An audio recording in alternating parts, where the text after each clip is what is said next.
بسم اللہ الرحمن الرحیم۔ یہود و نصارہ نے اپنی انبیاء کی قبروں کو کیا بنا لیا تھا؟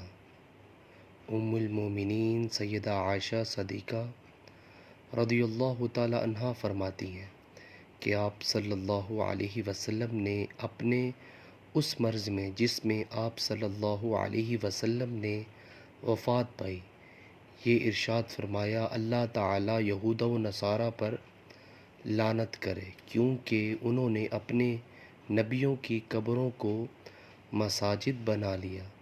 ام المومنین عائشہ صدیقہ رضی اللہ تعالی عنہا فرماتی ہیں کہ اگر یہ خیال نہ ہوتا تو آپ صلی اللہ علیہ وسلم کی قبر ظاہر کر دی جاتی، مگر میں ڈرتی ہوں کہ کہیں وہ بھی مسجد نہ بنا لی جائے۔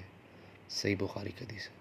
سو ویورز، ویڈیو کو آگے شیئر کریں اور کمنٹس باکس میں اپنی قیمتی رائے کا ضرور اظہار کیجیے، اور اس طرح کی اسلامک ویڈیو کے لیے میرے چینل کو سبسکرائب کرنا مت بھولیے۔ جزاک اللہ۔ السلام علیکم ورحمۃ اللہ وبرکاتہ۔